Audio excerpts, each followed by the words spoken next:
Hello and welcome back to Let's Play LOTRO with me, Balthelion, where we find ourselves today inside Tuckborough, where we left off last time. We have a couple of quests still to do, but I think there's a couple of things we need to do first. So hello to anyone who's already lurking in the chat. I suspect we'll probably have a couple of the usual suspects knocking around. If I just make sure I've got the chat window up, otherwise I won't see what you guys are saying. So, first things we need to do, we need to have a look at the trait trees, because we never actually did this last time. So we should have been able to select our trait tree at level 7. Yep, Lost Shire Hobbit, I knew you'd be in the chat. We need to select our trait tree. Now, I've noticed that this does seem to be a little bit different to normal. So normally you would have 3 trait trees, you'd be able to freely select between them at level 7. But in the case of the Brawler, we only actually have 2 proper trait trees, and then the third one's just kind of got some miscellaneous traits. So if we switch to the actual trait trees, we'll see that the red and the blue lines are normal trait trees. They've got a couple of capstones each, but the yellow trait line only goes down to tier 5. There's no tier 6s or 7s, so we're going to end up speccing for one of these 2, and then potentially grabbing some other traits from the yellow line as needed. I'm not sure what the design reasons for that were. I think it's basically because they're trying to force you to go more of a DPS or a tank line rather than kind of sitting in the middle. But it does feel a bit cheap, perhaps, that we've kind of been conned out of the third trait line, where we've been able to have this for, let's say, like the Ring Keeper, where you can go between damage or healing, or the tank classes where you can go between damage or tanking. There's no kind of middle ground in this one, which is a little bit strange. But hey ho, so we have 2 choices. We have the Fulcrum, which is the blue one, which is our tanking line, it seems. So powerful strikes and brash challenges will ensnare the attention of your foes. We will gain 2 skills if we spec in that line, which are Come At Me and Iron Will. Hello, John Bastian. So Come At Me. So it is a free target skill in melee, because obviously everything's in melee for us. Often honing their skills owning their methods in uncouth tavern brawls, brawlers are known to challenge all comers one at a time or all together. So it's a point blank AoE taunt, forced attack for 5 seconds. So for 5 seconds, everything that we hit is going to attack us. 1 minute cooldown, so it's not a full-on tanking skill. It's going to be like an emergency kind of grab stuff. So if you're in groups, you might want to initiate with that, perhaps, just to get your initial aggro on you, and make sure it stays on you until you can build a bit of proper aggro. And then we've got Iron Will. The ceaseless training needed to harden the body also leads to a will of iron, allowing you to fight off assaults upon the mind and spirit as readily as you withstand fists and blades. Reduces incoming damage. This skill's effect scales with the amount of metal the Brawler has when it's used. So our metal bar, which goes up to 9, just above the little sword icon there. So that will go up. I don't know what it will cap at. We'll probably see that at some point. So yeah, reduces incoming damage. So it's at least 10% plus 2% per metal. So cap about 30% then. Plus a trait bonus from Enhanced Guard, which I'm guessing is going to be a trait somewhere in the blue trait line. Iron Will suppresses weather blows if both are active at the same time. Don't know what that is, but that'd be interesting. And that's on a 3-minute cooldown as well. So again, that's more of a panicky oh shit kind of skill. And then our red line is going to be our DPS line. Hello to Leo Kolev. So the Maelstrom. The Maelstrom is a dynamic fighter capable of engaging small groups but truly shining at single combat. So it's both single target and AoE damage. So we have Pummel and we have Shattering Fist. So let's see. Pummel, unleash a flurry of blows. So I think that's reasonable damage compared to my other skills at the moment. So yeah, it's higher than all of those. So it does damage every 1 second. Deals common damage. It's a channeled skill. Okay. It will channel for 5 seconds. Okay, so we activate that, and as long as we stay in melee, of someone, we can just sort of like keep punching them every second, dealing a bit of extra damage. Interesting. 15-second cooldown. Kind of feels perhaps a bit like what was it called? The Bjorning one, where you just kind of maul stuff with a bear. Very similar to that, I think. Then we've got Shattering Fist. Drive a devastating fist into your enemy's armor, leaving it broken and ineffective. It reduces their armor, does a nice bit of damage, reduces it for 20 seconds, 10-second cooldown. Okay, so we break through their armor so we can do more damage with our other skills. And we've got a couple of passive traits on both of these. So the tank one increases our physical mitigation and increases max morale, and our DPS line increases our might, which scales with level.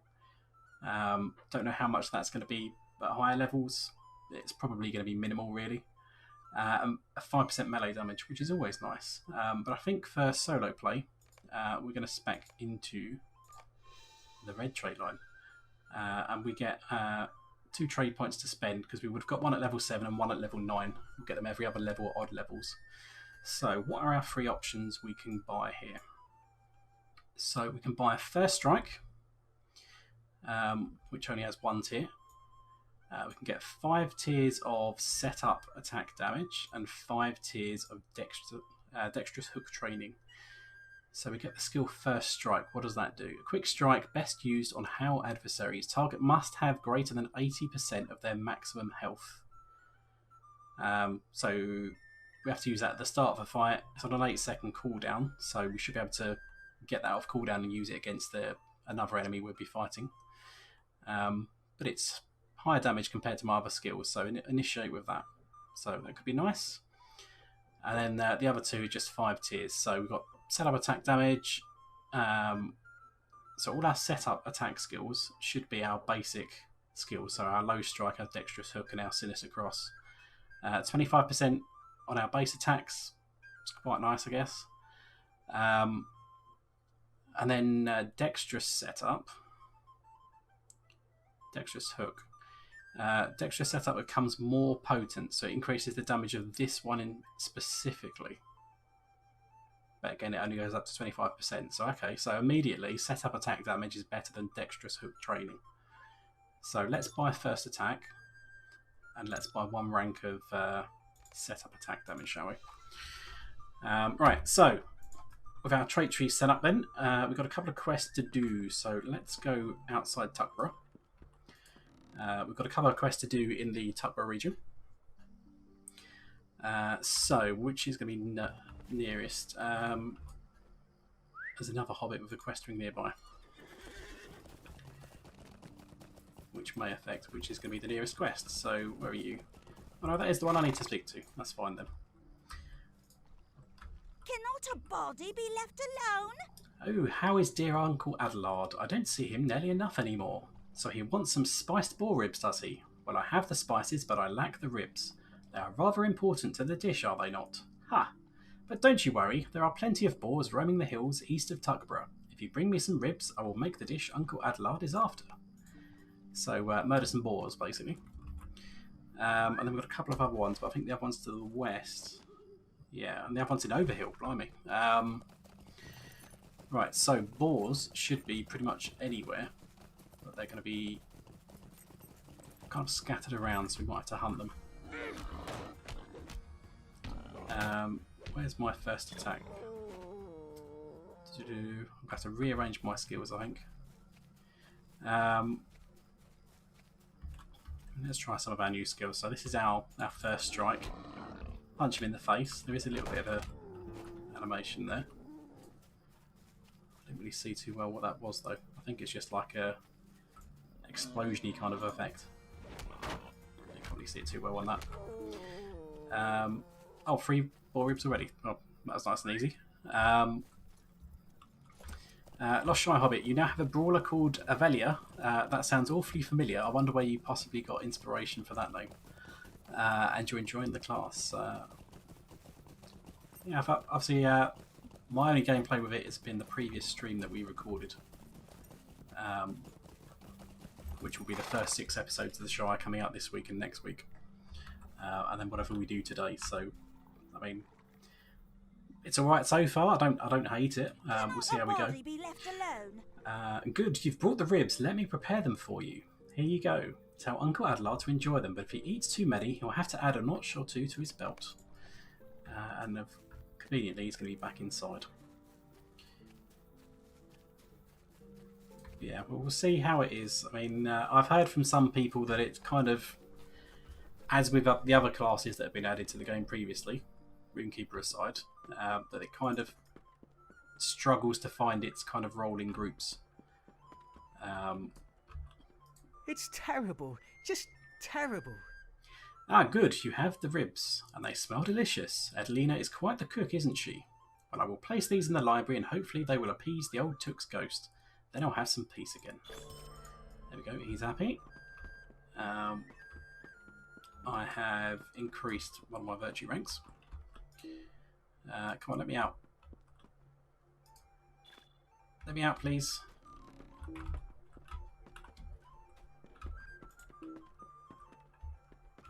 Why won't you let me out? Let's just stand here and see if it lets me out. There we go. Keepy, hello. Leo, so the Brawler uses just the bare hands in combat. I am confused. Yeah, so I think they get some knuckle dusters that they can use at some point. But otherwise they do fight barehanded. So on my character. Oh, there we go. So we've got the battle Wardlets. That probably explains why it doesn't override my cosmetic outfit as well, because technically it's a weapon rather than a glove slot. But yeah, you don't fight using swords, spears, axes, bows, whatever. So you do still benefit from stats from a weapon. But essentially all your attacks are going to be melee based and involve punching things. Lost Shire Hobbit, busted on the name. Yes, I thought that sounded awfully like Avella. So Gamma Tunnelli. There seems to be a bit of lag on the servers Hello tonight. there. Might I speak with you a moment? Oh, good. There is something very important I would ask you to do for me. When my grandson Wilcom was younger, I made him his lunch every day, but ever since he's moved to Scary, I don't get the chance to do it. You see, he oversees the quarry there, and I'm very proud of him, but I do miss making him his lunch. In fact, I miss it so much that I made him a very special lunch. Unfortunately, though, my old bones won't take me all the way there, but a young one like you could easily take it to him. I'm sure I read this before in the first session, but we didn't do it because we're going to be on a timer. So I think I will leave that until such time as we actually will go running over there. Postman, you want to take me to where? Stay and have some tea. Hobbiton. So that's not too far away. We could do that soon. It is just north. I suppose we could do that and then go to the quest that is west of Tuckborough. So, good day. Might I have a word with you? There's been talk that Postmaster Proudfoot is trying to speed up delivery times for the quick post service, but I'm really swamped with mail and haven't been able to hit the times he wants. Lobelia's birthday is fast approaching, though curiously enough, very few pieces of mail are postmarked for Bag End, because nobody likes her. Instead, there's mail going everywhere else. I think hobbits throughout Tuckborough are writing to their friends to complain about Lobelia's new presents proposal, if you ask me. There on the table, you will find a satchel of mail to be delivered to Postman Grubb in Hobbiton for the sorting. He can be found west of the centre of Hobbiton, to the north if you're interested. Watch out for nosy hobbits and don't let the mail get wet. So we'll pick that up and avoid those. No timer for the quest, the Luncheon Scary. I assumed... that's a nosy hobbit, don't go near him. Or her. Sneak around the back of the hedge. I assumed it was going to be another induction quest, like delivering the mail on the post. And the pies, sorry. Might be wrong. I suppose I could always pick it up and have a look. So it should be near the stable master. Yeah, just past the stable master, but not quite across the bridge. Another nosy hobbit to the right there. I suppose we could, while we're down here, speak to Lobelia for the prologue quest as well. Let's just make sure there is a nosy hobbit down here, very close to the stable master. So we'll just swing a bit to the west here, blend in with the sheep, and deliver. There we go. Where does your one go? Stay a moment. Yours is for Overhill, so Overhill, as the name suggests, is behind the hill. So we won't do that one just yet. Now let's go back south because there's quite a few quest rings here. We'll do Hobbiton a little bit later. Grab the stable master though. Day, isn't it?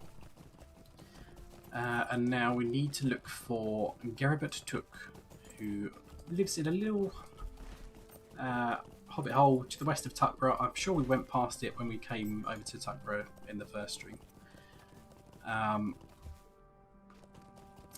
Keepy, you don't think it is a timer, just run there if you recall correctly, but you're not completely sure. It's been a while. Yeah, same here. Lost Shire Hobbit, nope, you're good. Just pick it up and tuck it away until you get to Scary. Do it all the time. Oh, there we go. Perfect then. Let's grab it. Could I take a moment of your time? There we go.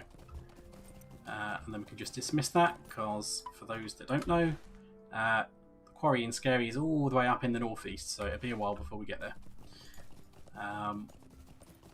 So Geribert Took.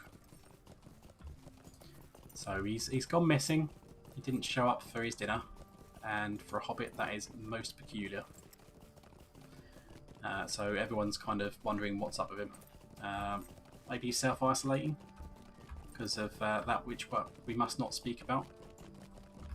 Won't say the word. Don't want YouTube to flag me up. So we're in his house. It's empty. Left his door unlocked. It's full of rats. Punch the rats.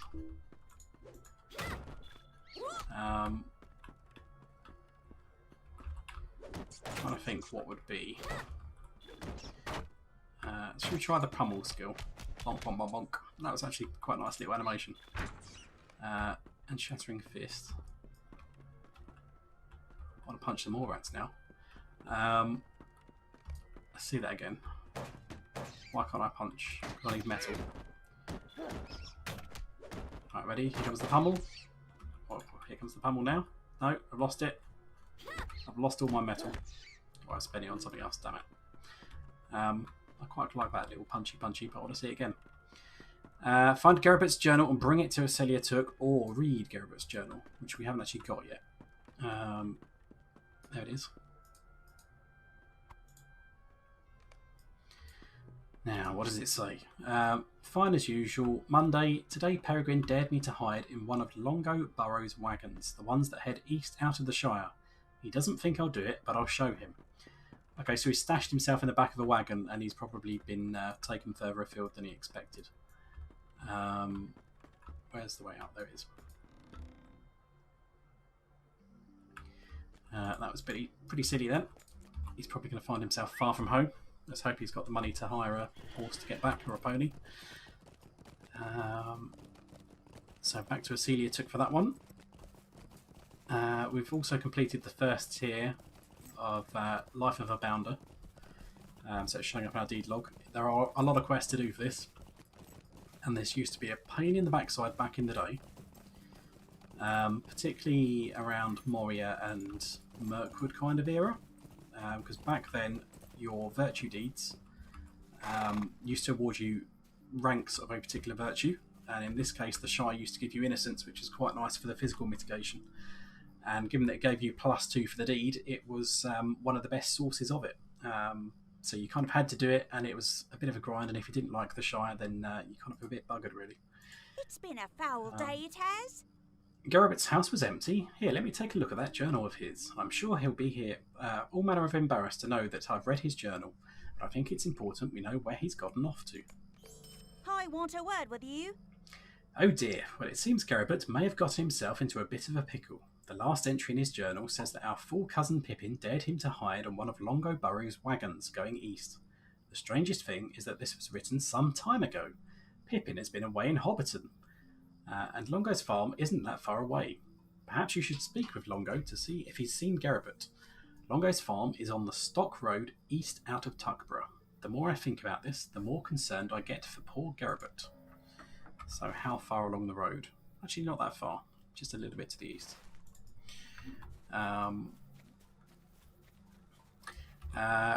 Leo, if they have second breakfast then, is there second dinner, or do they have just one but loads of food? So, if I can remember all 7, You've got breakfast. You've got second breakfast, which might be like a 10 a.m., 11 a.m. kind of job. You have luncheon, tea, supper, dinner. That's 6. Breakfast, second breakfast, lunch, tea, supper, dinner. Yeah, that's 7. So they're kind of like eating every couple of hours, basically. So here's the farm. Gone a little bit too far. Dear me, what do you want? So what? You come a-calling about some fool Took. Well, I might have seen him, but I ain't going to tell you what I've seen for nothing. No, you're going to have to do me a favour first. As long as it doesn't involve delivering mail or pies, I'm sure we can come to some sort of arrangement. Before I tell you where that fool Took you're looking for is, I want you to do something for me. See, my pipeweed is known throughout the Shire and a bit beyond, and that means I've got lots of folk coming to ask me for leaf. Well, my current crop isn't quite ready for harvesting yet, but I'm a smart hobbit, you see. Back when the bears were sleeping in the winter, I hid a barrel of leaf out in one of their dens for just such a rainy day. You couldn't have put it in your warehouse or something? No, you stupid muppet. Go to the bear den south of here and find that barrel of leaf. When you bring it back, I'll tell you what I know of that old Took. So that's going to be somewhere to the south.